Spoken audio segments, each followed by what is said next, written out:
ಆಮೇಲೆ ದೇವರ ಅಧಿಪರಿಶುದ್ಧಾತ್ಮಕ್ಕೆ ಸ್ತೋತ್ರವಾಗಿರಲಿ. ನಾವೀಗ ಅತಿ ವಿಶೇಷವಾದ ಒಂದು ಸಮಯಕ್ಕೆ ಹೋಗ್ತಾ ಇದೆ. ಕರ್ತನ ಮೇಜಿನಲ್ಲಿ ನಾವು ಪಾಲಿಗಾರಾಗಲಿಕ್ಕೆ ನಮ್ಮನ್ನು ಸಿದ್ಧ ಮಾಡಿ ಕರ್ತನ ಮೇಜಿನ ಅದರಲ್ಲಿ ಪಾಲಿಗಾರಿಗೆ ನಮ್ಮನ್ನು ಒಪ್ಪಿಸಿಕೊಟ್ಟು ಅದಕ್ಕೆ ಈಗ ಹೋಗ್ತಾ ಇದೆ. ಅದೊಂದು ರೊಟ್ಟಿಯಲ್ಲಿ ನಾವು ಪಾತ್ರೆಯಲ್ಲಿ ಪಾಲುಗಾರಾಗುವ ಮೊದಲೇ ದೇವರ ವಾಕ್ಯವನ್ನು ನಾವು ಧ್ಯಾನ ಮಾಡಿಕೊಳ್ಳೋಣ. ಅದರಲ್ಲಿ ಕರ್ತನು ಏನು ನಮಗೆ ಹೇಳಿಕೊಡ್ತಾನೆ, ಆತ್ಮ ನಮಗೆ ಏನು ಪ್ರಕಟಣೆ ಕೊಡ್ತಾನೆ ನೋಡಿಕೊಂಡು ನಾವು ಕೂಟದಲ್ಲಿ ನಾವು ಪಾಲಿಗಾರಾಗೋಣ. ಅದಕ್ಕೆ ನಾವು 1 ಕೊರಿಂಥರು ಅದರದ್ದು 11ನೇ ಅಧ್ಯಾಯ 23ರಿಂದ ಸ್ವಲ್ಪ ವಾಕ್ಯಗಳನ್ನು ನಾವು ಮೊದಲು ಓದಿಕೊಳ್ಳೋಣ. 1 ಕೊರಿಂಥರು ಅದರದ್ದು 11ನೇ ಅಧ್ಯಾಯ 23ರಿಂದ ಓದೋಣ. ನಾನು ನಿಮಗೆ ತಿಳಿಸಿಕೊಟ್ಟ ಉಪದೇಶವನ್ನು ಕರ್ತನಿಂದ ಹೊಂದಿದೆನು. ಅದೇನೆಂದರೆ, ಕರ್ತನಾದ ಯೇಸು ತಾನು ಹಿಡಿದುಕೊಡಲ್ಪಟ್ಟ ರಾತ್ರಿಯಲ್ಲಿ ರೊಟ್ಟಿಯನ್ನು ತೆಗೆದುಕೊಂಡು ದೇವರ ಸ್ತೋತ್ರ ಮಾಡಿ ಮುರಿದು, ಇದು ನಿಮಗೋಸ್ಕರವಾಗಿರುವ ನನ್ನ ದೇಹ, ನನ್ನನ್ನು ನೆನೆಸಿಕೊಳ್ಳುವುದಕ್ಕೋಸ್ಕರ ಹೀಗೆ ಮಾಡಿರಿ ಅಂದನು. ಊಟವಾದ ಮೇಲೆ ಆತನು ಅದೇ ರೀತಿಯಾಗಿ ಪಾತ್ರೆಯನ್ನು ತೆಗೆದುಕೊಂಡು, ಈ ಪಾತ್ರೆಯು ನನ್ನ ರಕ್ತದಿಂದ ಸ್ಥಾಪಿತವಾಗುವ ಹೊಸ ಒಡಂಬಡಿಕೆಯನ್ನು ಸೂಚಿಸುತ್ತದೆ. ನೀವು ಇದರಲ್ಲಿ ಪಾನ ಮಾಡುವಾಗಿಲ್ಲ, ನನ್ನನ್ನು ನೆನೆಸಿಕೊಳ್ಳುವುದಕ್ಕೋಸ್ಕರ ಪಾನ ಮಾಡಿರಿ ಅಂದನು. ನೀವು ಈ ರೊಟ್ಟಿಯನ್ನು ತಿಂದು ಈ ಪಾತ್ರೆಯಲ್ಲಿ ಪಾನ ಮಾಡುವಷ್ಟು ಸಾರಿ ಕರ್ತನ ಮರಣವನ್ನು ಆತನು ಬರುವ ತನಕ ಪ್ರಸಿದ್ಧಿಪಡಿಸುತ್ತೀರಿ. ಹೀಗಿರುವುದರಿಂದ ಯಾವನಾದರೂ ಅಯೋಗ್ಯವಾಗಿ ಕರ್ತನ ರೊಟ್ಟಿಯನ್ನು ತಿಂದರೆ, ಇಲ್ಲವೇ ಆತನ ಪಾತ್ರೆಯಲ್ಲಿ ಪಾನ ಮಾಡಿದರೆ, ಅವನು ಕರ್ತನ ದೇಹಕ್ಕೂ ರಕ್ತಕ್ಕೂ ದ್ರೋಹ ಮಾಡಿದವನಾಗಿರುವನು. ಪ್ರತಿ ಮನುಷ್ಯನು ತನ್ನನ್ನು ಪರೀಕ್ಷಿಸಿಕೊಂಡವನಾಗಿ ಆ ರೊಟ್ಟಿಯಲ್ಲಿ ತಕೊಂಡು ತಿನ್ನಲಿ, ಆ ಪಾತ್ರೆಯಲ್ಲಿ ಕುಡಿಯಲಿ. ಯಾಕಂದರೆ ಕರ್ತನ ದೇಹವೆಂದು ವಿವೇಚಿಸದೆ ತಿಂದು ಕುಡಿಯುವವನು ಹಾಗೆ ತಿಂದು ಕುಡಿಯುವುದರಿಂದ ನ್ಯಾಯ ತೀರ್ಪಿಗೊಳಗಾಗುವನು. ಈ ಕಾರಣದಿಂದಲೇ ನಿಮ್ಮಲ್ಲಿ ಬಹುಮಂದಿ ಬಲಹೀನರು ರೋಗಿಗಳು ಆಗಿದ್ದಾರೆ ಮತ್ತು ಅನೇಕರು ಸಾಯುತ್ತಾರೆ. Amen, amen. ನಾವು ದೇವರ ವಾಕ್ಯ ಕೇಳಿದೆ. ವಾಕ್ಯದಲ್ಲಿ ಇದು ಕರ್ತನಿಂದ ನೇಮಿಸಲ್ಪಟ್ಟದ್ದು, ಕರ್ತನಿಂದ ನೇಮಿಸಲ್ಪಟ್ಟದ್ದು, ಕರ್ತನೇ ಇದನ್ನು ನಮಗೆ ತಿಳಿಸಿಕೊಟ್ಟಿದೆ. ಇದರದ್ದು ಈ ಭಾಗ ನಮಗೆ ಒಂದು ವಾರದಲ್ಲಿ ನಮಗೆ ಎಲ್ಲ ಧ್ಯಾನ ಮಾಡೋಕ್ಕಾಗೋದಿಲ್ಲ. ಇವತ್ತು ನಾವು ಒಂದು ವಾಕ್ಯ ಮಾತ್ರ ನಾವು ತೆಗೆದುಕೊಳ್ಳೋಣ. ಒಂದು ವಾಕ್ಯ ಇವತ್ತು ಸ್ಟಾರ್ಟ್ ಮಾಡೋಣ. ದೇವರು ಸಹಾಯ ಮಾಡಿದರೆ ಪ್ರತಿ ತಿಂಗಳು ಮೊದಲನೇ ವಾರ, ಈಗ ನಾವು ಸದ್ಯಕ್ಕೆ ಆಗಿ ಹೋಗೋಣ, ಪ್ರತಿ ತಿಂಗಳು ಮೊದಲನೇ ವಾರ ನಾವು ಆದಿತ್ಯವಾರ ನಾವು ಈ ಭಾಗವನ್ನು ಧ್ಯಾನ ಮಾಡಿ ರೊಟ್ಟಿ ಕೂಟ ಮಾಡಬೇಕು. ಮತ್ತು ಈ ಭಾಗನೇ ನಾವು ಈಗ ಇವತ್ತು ಸ್ಟಾರ್ಟ್ ಮಾಡೋ ಧ್ಯಾನವನ್ನು ನಾವು ದೇವರ ಆತ್ಮನ ಸಹಾಯದಿಂದ ನಮಗೆ ಅದು ನಮ್ಮ ಹೃದಯದಲ್ಲಿ ಪ್ರಕಟಣೆ ಆಗೋ ತನಕ ನಾವು ಹೋಗ್ಬೇಕು. ಹೆಚ್ಚು ವಾಕ್ಯಗಳು ಕೆಲವರು ಮೆಮರೈಸ್ ಮಾಡ್ತಾರೆ ವಾಕ್ಯಗಳು ಅಲ್ಲ, ಒಂದು ವಾಕ್ಯದ ರಿವಿಲೇಷನ್ ಸಾಕು ನಮಗೆ ಈ ಇಡೀ ಜಗತ್ತನ್ನು ಆಳ್ಲಿಕ್ಕೆ. ಆಮೇಲೆ ಅದರಿಂದ 25ನೇ ವಾಕ್ಯ ನಾವು ಓದೋಣ. 25ನೇ ವಾಕ್ಯ. ಊಟವಾದ ಮೇಲೆ ಆತನು ಅದೇ ರೀತಿಯಾಗಿ ಪಾತ್ರೆಯನ್ನು ತೆಗೆದುಕೊಂಡು, ಈ ಪಾತ್ರೆಯು ನನ್ನ ರಕ್ತದಿಂದ ಸ್ಥಾಪಿತವಾಗುವ ಹೊಸ ಒಡಂಬಡಿಕೆಯನ್ನು ಸೂಚಿಸುತ್ತದೆ. ನೀವು ಇದರಲ್ಲಿ ಪಾನ ಮಾಡುವಾಗೆಲ್ಲ ನನ್ನನ್ನು ನೆನೆಸಿಕೊಳ್ಳುವುದಕ್ಕೋಸ್ಕರ ಪಾನ ಮಾಡಿರಿ ಅಂದನು. ಆಮೇಲೆ ಇಲ್ಲಿ ನಾವು ವಾಕ್ಯದಲ್ಲಿ ನೋಡಿದೆ ಹೊಸ ಒಡಂಬಡಿಕೆ. ಹೊಸ ಒಡಂಬಡಿಕೆ ಎಂದರೆ, ಹೊಸ ಒಡಂಬಡಿಕೆ ಎಂದು ಹೇಳುವಾಗ ನಮಗೆ ಗೊತ್ತು ಹಳೆದಿದೆ. ಆ ಹಳೆಯದನ್ನು ಕರ್ತನು ತೆಗೆದು ಹಾಕಿ ಅಲ್ವಾ, ಅದು ಪ್ರಯೋಜನವಿಲ್ಲ. ಇದನ್ನ ಒಂದು ಹೊಸ ಗಾಡಿಯನ್ನು ತರುವಾಗ ಏನರ್ಥ, ಹಳೆದು ಇಲ್ಲಿ ನಮಗೆ ಬೇಡ, ಅದು ಹೊಸದನ್ನು ತರೋದು. ನಮಗೆ ಪ್ರಯೋಜನವಾಗದೇ ಇರುವ ಒಂದು ಸಂಗತಿಯನ್ನು ತೆಗೆದುಹಾಕಿ ಹೊಸದಾಗಿ ಒಂದು ನಮಗೆ ಕೊಡುವುದರಲ್ಲಿ ನಮಗೆ ಅರ್ಥ ಆಯಿತು, ಇದು ಹಳೇದು ಬೇಡ, ಹೊಸದನ್ನು ಸ್ಥಾಪನೆಯಾಗಿದೆ. ಆ ಹೊಸ ಒಡಂಬಡಿಕೆ ಏನೆಂಬುದು ನಮಗೆ ಗೊತ್ತಿದ್ದು ಇರಬೇಕು. ಈ ಹೊಸ ಒಡಂಬಡಿಕೆ ಗೊತ್ತಾಗುವ ಮುಂಚೆ, ನಾವು ಅದನ್ನು ಕಲಿಯುವ ಮುಂಚೆ ಅದನ್ನು ಒಡಂಬಡಿಕೆ ಅಂದರೆ ಏನು, ಒಡಂಬಡಿಕೆ ಒಪ್ಪಂದ, ಒಡಂಬಡಿಕೆ ಅದೇನು ಅಂದರೆ ಇಂಗ್ಲೀಷಲ್ಲಿ ಕವನನ್ ಅಂತ ಹೇಳ್ತದೆ. ಅದು ಸಂಪೂರ್ಣ ಅರ್ಥ ಆಗ್ತದೆ. ಕವನನ್ ಅಂತ ಹೇಳಿದ್ರೆ ಎರಡು ವ್ಯಕ್ತಿಗಳ ಮಧ್ಯದಲ್ಲಿ ಇರ್ಬೋದು, ಎರಡು ದೇಶಗಳ ಮಧ್ಯದಲ್ಲಿ ಇರ್ಬೋದು, ಎರಡು ಫ್ಯಾಮಿಲಿಗಳು. ಈಗ ಮದುವೆ ಅಂದ್ರೆ ಎರಡು ಫ್ಯಾಮಿಲಿಗಳು ಒಟ್ಟಾಗಿ ಇವರು ಒಂದು ಮದುವೆ ಕವನೆಂಟ್ ಮಾಡ್ತಾರೆ. ಕವನೆಂಟ್ ಅದು ಗಂಡ ಹೆಂಡತಿ ಮಧ್ಯೆಯಲ್ಲಿ ಬರೆದ್ರು ಫ್ಯಾಮಿಲಿಗಳು ಒಟ್ಟಾಗಿ ಮಾಡೋದು, ಎರಡು ಫ್ಯಾಮಿಲಿ ಜಾಯಿಂಟ್ ಆಗುವುದು ಅಲ್ಲಿ ನಿಜವಾಗಿ. ಅದೇ ಪ್ರಕಾರ ಬೇರೆ ಬೇರೆ ತರದಲ್ಲಿ ಕವನೆಂಟ್ ಇದೆ. ಏನ್ಷಿಯಂಟ್ ಅಂದ್ರೆ ಪೂರ್ವಕಾಲ ಪಿಕ್ಚರ್ ಏನಂತ ಹೇಳಿದ್ರೆ, ಉದಾಹರಣೆಗೆ ಒಬ್ಬ ಬೆಲಹೀನನಿದ್ದಾನೆ, ಒಬ್ಬ ಬಲಶಾಲಿ ಇದ್ದಾನೆ. ಈ ಬೆಲಶಾಲಿಗೆ ಬೆಲಹೀನನಾಗ್ತಿ ಇರುವುದಿಲ್ಲ, ಆದರೆ ಬೆಲಹೀನನಿಗೆ ಬೆಲಶಾಲಿ ಅಗತ್ಯ ಇದೆ. ಯಾಕಂದ್ರೆ ಅವನ ಸಂರಕ್ಷಣೆಗಾಗಿ, ಅವನ ಪೋಷಣೆಗಾಗಿ ಒಂದು ಬೆಲಶಾಲಿ ಬೇಕಾಗಿದೆ. ಅವಾಗ ಇವನೇನು ಮಾಡ್ತಾನೆ, ಈ ಬೆಲಹೀನನು ಹೋಗಿ ಬಲಶಾಲಿ ಹತ್ರ ಹೋಗಿ ಅಪೇಕ್ಷ ಮಾಡೋದು, ನಾನು ಕೇಳ್ಕೊಳ್ಳೋದು, ನಾನು ಮಂದಿಗೆ ಒಂದು ಒಪ್ಪಂದ ಮಾಡ್ಕೊಳ್ಬೇಕು ಅಥವಾ ನನ್ನನ್ನು ನೀನು ಸೇರಿಸ್ಕೊಳ್ಬೇಕೆಂಬುದಾಗಿ. ಆವಾಗ ಅವರೊಳಗೆ ಒಂದು ತೀರ್ಮಾನ ಬರ್ತದೆ, ಒಪ್ಪಂದದಲ್ಲಿ ತೀರ್ಮಾನ ಬಂದ್ರೆ ಅದ್ರ ಅರ್ಥ ಏನಂತ ಹೇಳಿದ್ರೆ, ಇವನಿಗೆ ಇದ್ದದನ್ನೆಲ್ಲ, ಈ ಬೆಲಹೀನನಿಗೆ ಇದ್ದದೆಲ್ಲ ಬೆಲಶಾಲಿಗಾಯ್ತು, ಬೆಲಶಾಲಿಗಿದ್ದದೆಲ್ಲ ಬೆಲಹೀನನಿಗಾಯ್ತು. ಅಂದ್ರೆ ಇನ್ನು ಮುಂದೆ ಇಬ್ಬರು ಒಂದು ಕವನೆಂಟ್ ಮಾಡಿಕೊಂಡ್ರ ಮೇಲೆ ನನ್ನದೆಂದ ಹೇಳಿ ಇನ್ನಿಲ್ಲ, ಅದೆಲ್ಲ ಕಾಮನ್ ಆಯ್ತು. ಕಾಮನ್ ಅಂದ್ರೆ ಅರ್ಥ ಆಯ್ತಾ, ಒಟ್ಟಿಗೆ ಜಾಯಿಂಟ್ ಇಬ್ಬರಿಗೂ ಒಂದೇ ಹಕ್ಕು, ಅದರಲ್ಲಿ ಒಂದೇ ಹಕ್ಕು. ಈಗ ನಂಬರ್ ಒನ್ ಒಂದು ವೀಕು, ಮೊದಲನೇ ಪಾರ್ಟಿ ಎರಡನೇ ಪಾರ್ಟಿ ವೀಕು, ಎರಡನೇ ಪಾರ್ಟಿ ಸ್ಟ್ರಾಂಗ್. ಈಗ ಮೊದಲನೇ ಪಾರ್ಟಿಗೆ ಒಂದು ಸಮಸ್ಯೆ ಉಂಟಾಯ್ತು, ಯಾರು ಬರಬೇಕು? ಎರಡನೇ ಪಾರ್ಟಿಯಲ್ಲಿ ನಿಲ್ಲೇಬೇಕು. ಎರಡನೇ ಪಾರ್ಟಿ ಏನಾದ್ರು ಹೇಳಿದ್ರೆ ಮೊದಲನೇ ಪಾರ್ಟಿಯಲ್ಲಿ ನಿಲ್ಲಲೇಬೇಕು. ಅಂದ್ರೆ ಅವ್ರು ಬೇರೆ ಅಲ್ಲ, ಒಂದಾಗಿದ್ದಾರೆ. ಹಳೆ ಕಾಲದಲ್ಲಿ ಏನ್ ಮಾಡ್ತಿತ್ತಂದ್ರೆ, ಈ ಒಪ್ಪಂದ ಮಾಡುವ ಸಮಯದಲ್ಲಿ ಅವ್ರದ್ದು ಕೈಯ ಇಲ್ಲಿ ಕಟ್ ಮಾಡ್ತಿತ್ತು, ಇಬ್ಬರದ್ದು ಕೈ ಕಟ್ ಮಾಡಿ ಇಲ್ಲಿ ಅವರು ಜಾಯಿನ್ ಮಾಡುದು, ಕಟ್ ಮಾಡಿ ಬ್ಲಡ್ ಬರುವಾಗ ಜಾಯಿನ್ ಮಾಡಿ ಒಂದು ಪಾನ ಪಾತ್ರೆ, ವೈನ್ ಯಾವ್ದು ಪಾತ್ರೆ ಇರ್ತಿತ್ತು ಅದ್ರಲ್ಲಿ ಅದು ಜಾಯಿನ್ ಮಾಡಿ ಅದ್ರ ಮೇಲೆ ಹಿಡಿಯುವಾಗ ಅದ್ರ ಒಂದು ಡ್ರಾಪ್ ಅದರಲ್ಲಿ ಬೀಳ್ತದೆ. ಮತ್ತೆ ಏನಾಯ್ತು, ಇವರು ಬ್ಲಡ್ ನಂಬುದು ಆ ಬ್ಲಡ್ ಒಂದಾಯ್ತು. Blood covenant.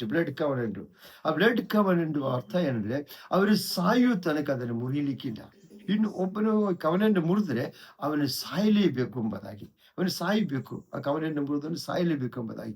ಈ ಬ್ಲಡ್ ಕವನೆಂಟ್ ಅಲ್ಲಿ ಎಂಟರ್ ಆದ್ಮೇಲೆ ಅವನಿಗೆ ಹಿಂದೆ ಹೋಗ್ಲಿಕ್ಕೆ ಆಗೋದಿಲ್ಲ.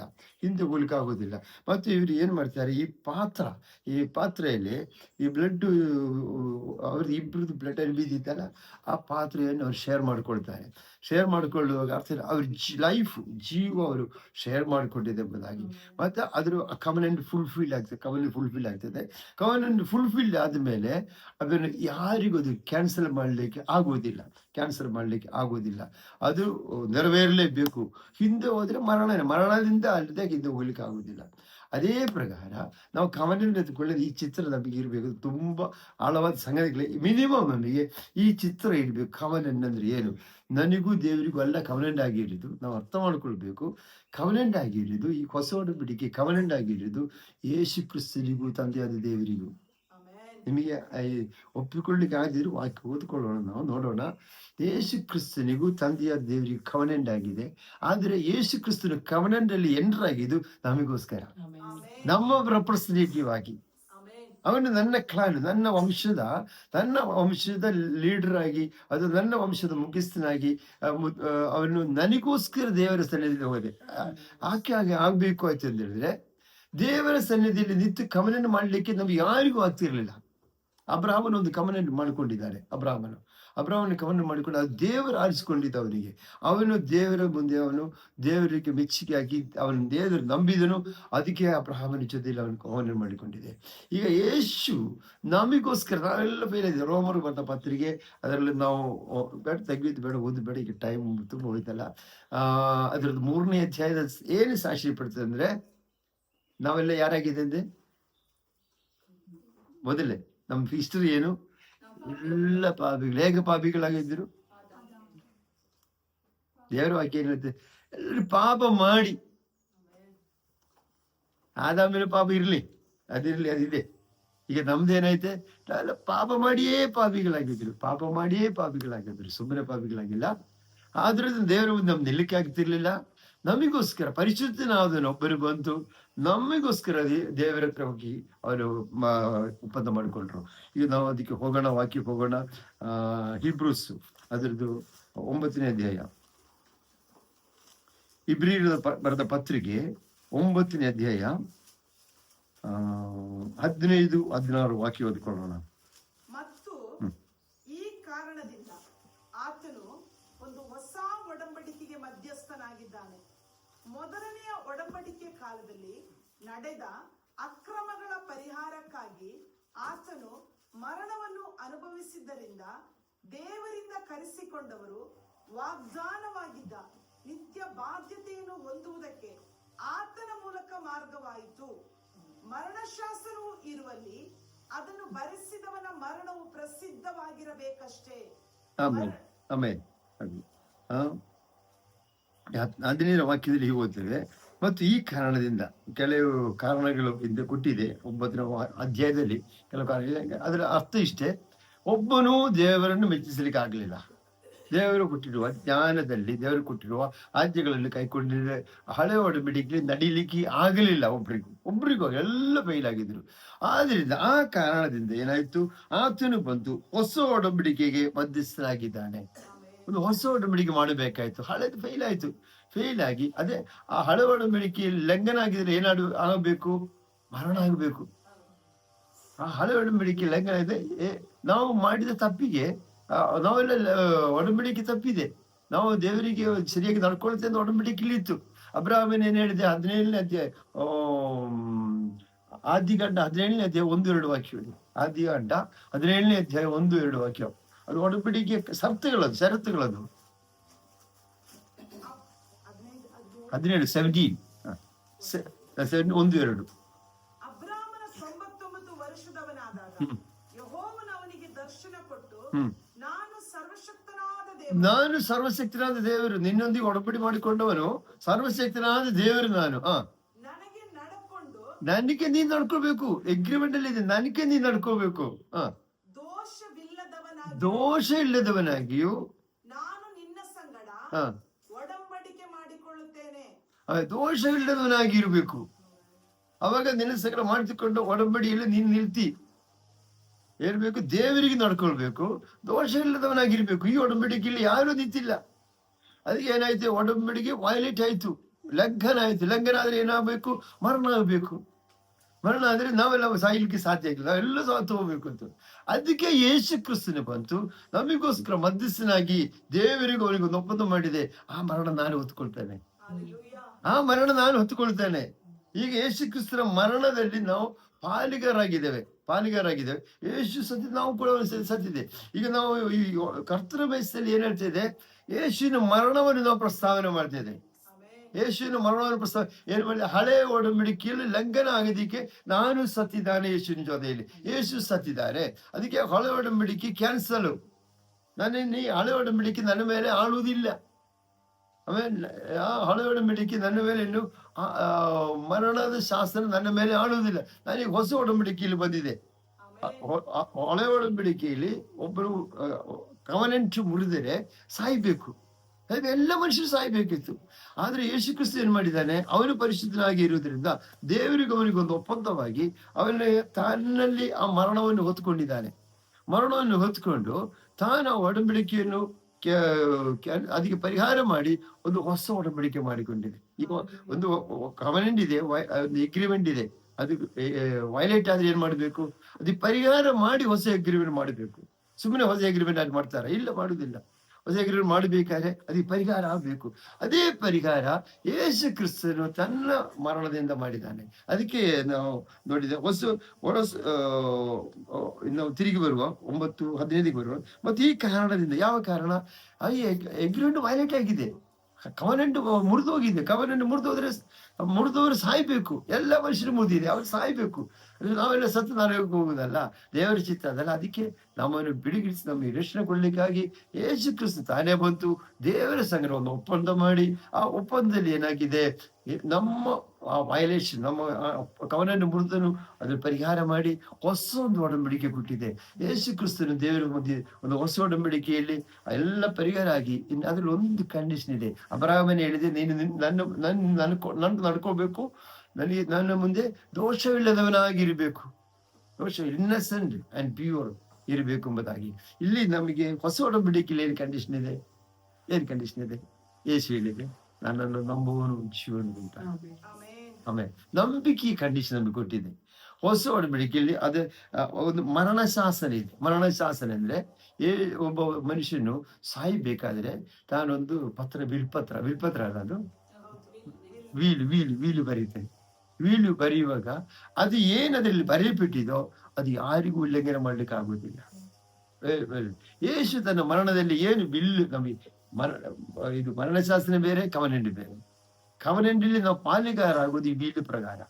ಯೇಸು ದೇವರೊಂದಿಗೆ ಮಾಡಿದ ಕವನೆಂಡಲ್ಲಿ ನಾವು ಯೇಸು ಕ್ರಿಸ್ತನು ನಮಗೆ ಕೊಟ್ಟ ಮರಣಶಾಸನದಲ್ಲಿ ನಾವು ಪಾಲಿಗಾರ ಆಗಿದೆ. ಏನು ಅದರಲ್ಲಿ ಮರಣಶಾಸ್ತ್ರ ಏನಿದೆ, ಒಂದು ಸಂಗತಿ ಮಾತ್ರ ಹೇಳ್ತೇನೆ, ಒಂದು ಸಂಗತಿ ಮಾತ್ರ ಓದೋಣ. ನಮ್ಮ ಮುಂದೆ ಅದನ್ನೆಲ್ಲ ದೇವರ ಆತ್ಮ ನಮಗೆ ಕಲಿಸಿಕೊಡ್ತಾರೆ. ಒಂದು ಮಾತ್ರ ಯೋಹಾನ ಬರೆದ ಸುವಾರ್ತೆ 1ನೇ ಅಧ್ಯಾಯ, 1ನೇ ಅಧ್ಯಾಯ ಅದರದ್ದು 12ನೇ ವಾಕ್ಯ ನೋಡಿ.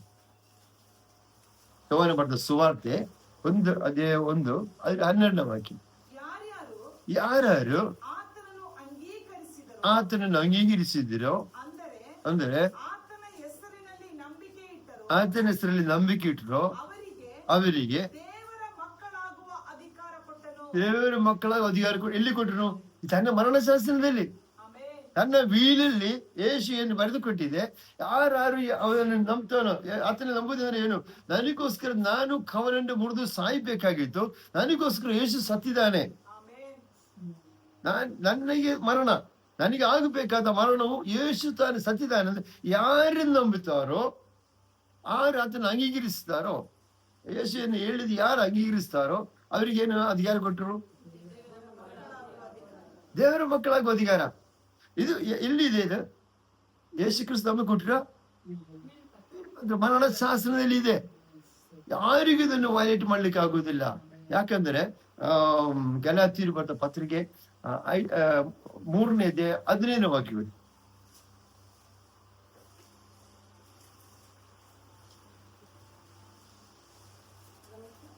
3:15.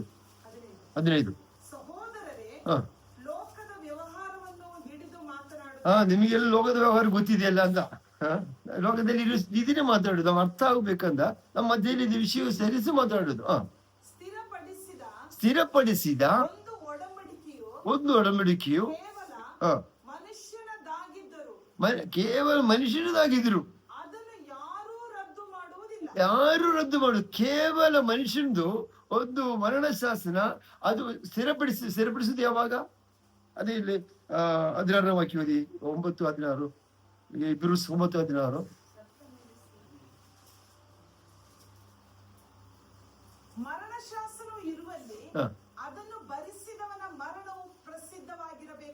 ಅವನು ಸತ್ತ ಮೇಲೆ ಮರಣ ಶಾಸನವು ಸ್ಥಿರಪಡುತ್ತದೆ.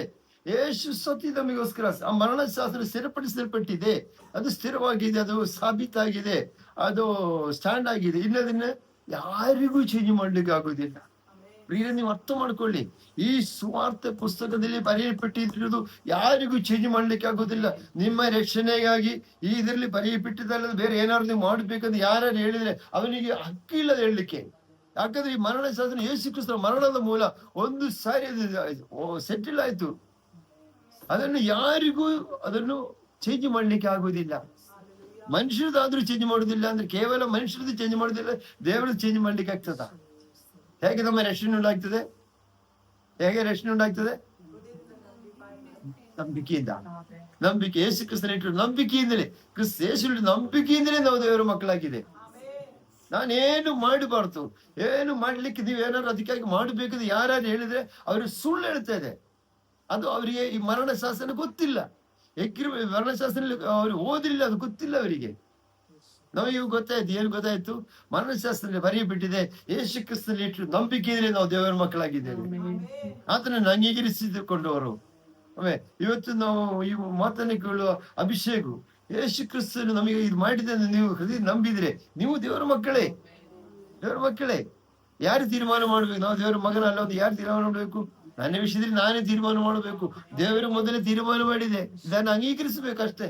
ದೇವರ ತೀರ್ಮಾನವನ್ನು, ದೇವರ ನಿರ್ಣಯವನ್ನು, ದೇವರ ಡಿಕ್ಲೇಷನ್, ಅವನ ಜಡ್ಜ್ ನಾನು ಅಂಗೀಕರಿಸಿದ್ರೆ ಸಾಕು. ದೇವರು ನಮ್ಮನ್ನೆಲ್ಲ ಮಕ್ಕಳಾಗಿ ಪರಿಗಣಿಸಿದೆ. ನಾವು ಅಂಗೀಕರಿಸುವಾಗ ನಾನು ಮಕ್ಕಳಾಗ್ತೇವೆ. ಆಮೇಲೆ ಇಲ್ಲಿ ದೇವರ ವಾಕ್ಯ ಹೇಳ್ತದೆ, ಆ ಮರಣಶಾಸನ ಇರುವಲ್ಲಿ ಆತನು ಅದನ್ನು ಭರಿಸಿದವನ ಮರಣವು ಪ್ರಸಿದ್ಧವಾಗಿರ್ಬೇಕಷ್ಟೇ. ಮರಣಶಾಸನವು ಮರಣವಾದ ಮೇಲೆ ನಡೆಯುವುದೇ ಹೊರತು ಭರಿಸಿದವನು ಜೀವದಿರುವಾಗ ಎಂದಿಗೂ ಸಲ್ಲುವುದಿಲ್ಲ. ಆಮೇಲೆ ಅದರಿಂದ ಪ್ರಿಯರೇ, ಮರಣ ಶಾಸನ ಅಂದ್ರೆ ದೇವರಿಂದ ನಮಗೆ ಹೊಸ ಒಡಂಬಡಿಕೆ. ಆಮೇಲೆ ಹೊಸ ಒಡಂಬಡಿಕೆ ಕವನೆಂಟ್, ನಾವು ಇದನ್ನು ಹೊಸ ಒಡಂಬಡಿಕೆ ಅಂತ ಹೇಳುದು ಅದ್ರಲ್ಲಿ ಸುವಾರ್ತೆ ಇದೆ.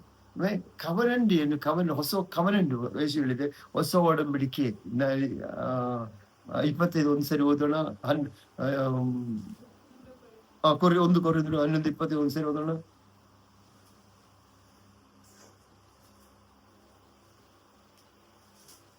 ಊಟವಾದ ಮೇಲೆ ಆತನು ಅದೇ ರೀತಿಯಾಗಿ ಪಾತ್ರೆಯನ್ನು ತೆಗೆದುಕೊಂಡು, ಈ ಪಾತ್ರೆಯು ನನ್ನ ರಕ್ತದಿಂದ ಸ್ಥಾಪಿತವಾಗುವ ಹೊಸ ಒಡಂಬಡಿಕೆಯನ್ನು ಸೂಚಿಸುತ್ತದೆ.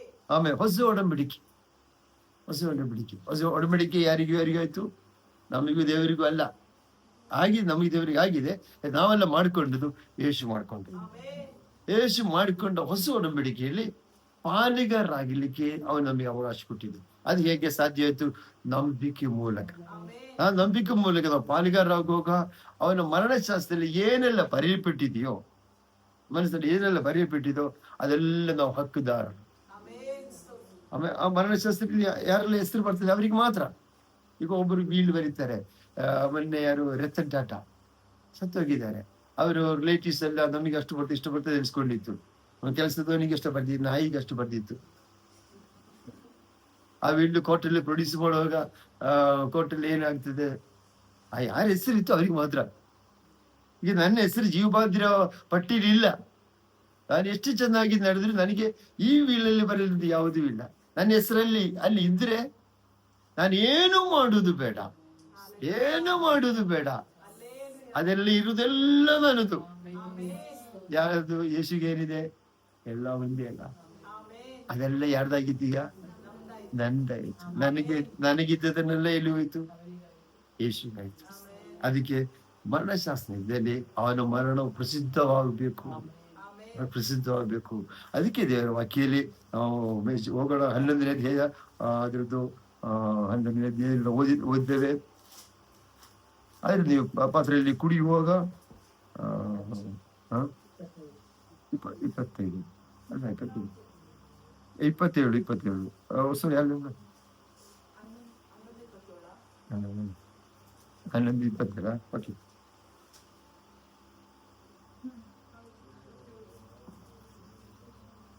ಹೀಗಿರುವುದರಿಂದ ಯಾವನಾದರೂ ಅಯೋಗ್ಯವಾಗಿ ಕರ್ತನ ರೊಟ್ಟಿಯನ್ನು ತಿಂದರೆ ಇಲ್ಲವೇ ಆತನ ಪಾತ್ರೆಯಲ್ಲಿ ಪಾನ ಮಾಡಿದರೆ ಅವನು ಕರ್ತನ ದೇಹಕ್ಕೂ ರಕ್ತಕ್ಕೂ ದ್ರೋಹ ಮಾಡಿದವನಾಗಿರುವನು.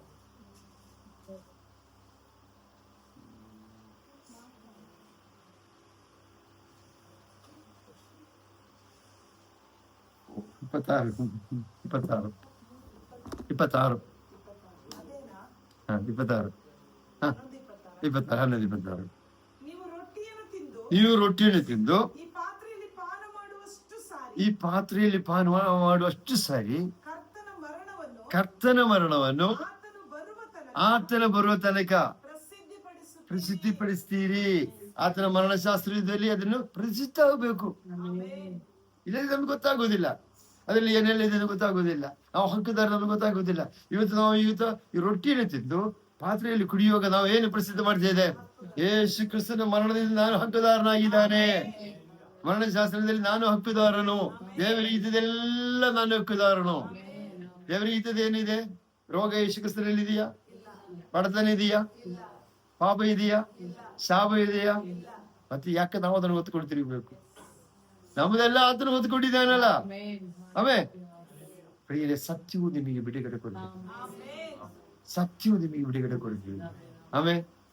ನಾವು ಬೇರೆ ಬೇರೆ ಕಥೆಗಳು ಹೇಳಿದ್ರೆ ನಮಗೆ ಬಿಡುಗಡೆ ಇಲ್ಲ. ನಾವು ದಾವೀದನ ಕಥೆಗಳು ಹೇಳ್ತಾ ಇರ್ಬೋದು, ಖುಷಿಯಾಗಿ ಕೇಳಲಿಕ್ಕೆ. ದಾವೀದನ ಗೋಲಿಯಾತನ ವಿಷಯದಿಂದ ನಿಂತ್ಕೊಂಡು ಮಾತಾಡಿದ್ರೆ ನಮಗೊಂದು 2-3 ಗಂಟೆ ಮಾತಾಡ್ಬೋದು, ಬಿಡುಗಡೆ ಆಗೋದಿಲ್ಲ. ಸತ್ಯ ನಮಗೆ ಬಿಡುಗಡೆ ಕೊಡ್ತೀವಿ. ಸತ್ಯ ಏನ್ ಹೇಳ್ತದೆ? ಆತನ ಮರಣದ ಮೂಲಕ ನಾವು ಪಾಲಿಗಾರಾಗಿದ್ದೇವೆ. ನಮ್ಮದು ಹಳೆಯ ನ್ಯಾಯಶಾಸ್ತ್ರವನ್ನು ಉಲ್ಲಂಘನೆ ಮಾಡಿ ನಾವು ಆಗಿದ್ದೆಲ್ಲ ತಪ್ಪುಗಳಿಗೆ ಮರಣ ಹೊಂದಬೇಕಿತ್ತು. ಅದು ಯೇಸು ನಮಗೋಸ್ಕರ ಮರಣವನ್ನು ಹೊಂದಿದ್ದಾನೆ. ಆ ಮರಣದಿಂದ ನಾವು ಬಿಡುಗಡೆಯಾಯಿತು. ದೇವರಿಗೂ ಯೇಸು ಕ್ರಿಸ್ತನಿಗೂ ಆಗಿರುವ ಆ ಹೊಸ ಒಡಂಬಡಿಕೆಯಲ್ಲಿ, ಹಳೆ ಒಡಂಬಡಿಕೆ ನಮ್ಗೆ ಆಗ್ಲಿಲ್ಲ, ನಾವು ನಿಲ್ಲಿಲ್ಲ. ಹೊಸ ಒಡಂಬಡಿಕೆಯಲ್ಲಿ ಒಂದು ಕಂಡೀಷನ್ ಹಾಕಿದೆ, ಯಾರೆಲ್ಲ ಆತನ ನಂಬುತ್ತಾರೋ ಅವರೆಲ್ಲ ಬಿಡಿ. ನಾವೇ ಮೊದಲು ಹಳೆ ಒಡಂಬಡಿಕೆಯಲ್ಲಿ ಏನಿದೆ, ಆಜ್ಞೆಗಳನ್ನೆಲ್ಲ ಕೈಕೊಂಡು ನಡೆದೆ. ಅವನು 670 ಆಜ್ಞೆಗಳಿಂದ ತಿಳ್ಕೊಳ್ಳೋಣ. ನಾನು 669 ಕೈಗೊಂಡಿದ್ದೆ. ಒಂದು ತಪ್ಪಿದೆ, ಏನಾಯ್ತು? ತಪ್ಪುಗಾರ ಹೋಯ್ತು. ಅದಕ್ಕೆ ಎಲ್ಲ ಮನುಷ್ಯ ತಪ್ಪಿಹೋಯ್ತು. ಇದರಲ್ಲಿ ಏನಾಗಿದೆ? ಎಲ್ಲ ಯೇಸು ಕಂಪ್ಲೀಟ್ ಮಾಡಿದೆ. ನಮಗಾಗಿ ಎಲ್ಲ ಆಜ್ಞೆಗಳು ಯೇಸು ನೆರವೇರಿಸಿದೆ. ಆತನ ಹೆಸರಲ್ಲಿ ನಂಬಿಕೆ ಇಡುವಾಗ ಆ ಸಂಪೂರ್ಣ ನನಗೆ ಆಯ್ತು. ಯೇಸು ಕ್ರಿಸ್ತನ ಮರಣವನ್ನು ಪ್ರಸ್ತಾವಿಸುವ ಈ ರೊಟ್ಟಿಯಲ್ಲೂ ಪಾತ್ರದಲ್ಲೂ ನಾವು ಪಾಲುಗಾರರಾಗುವಾಗ ಅದನ್ನೇ ನಾವು ಹೇಳುತ್ತೇವೆ, ಯೇಸು ಕ್ರಿಸ್ತನಲ್ಲಿ ನಾನು ಪರಿಪೂರ್ಣನಾಗಿದ್ದಾನೆ, ನಾನು ಹಕ್ಕುದಾರನು, ನಾನು ಬಾಧ್ಯನಾಗಿದ್ದಾನೆ, ನಾನು ದೇವರ ಮಗನಾಗಿದ್ದಾನೆ. ಕರ್ತನ ನಮಗೆ ಮಕ್ಕಳು ಬಿಟ್ಟಾಗಿಲ್ಲ, ನಮ್ಮನ್ನೆಲ್ಲ ಕರ್ತನ ಕೆಲಪಿಸಿಕೊಡೋಣ. ನಾವೇ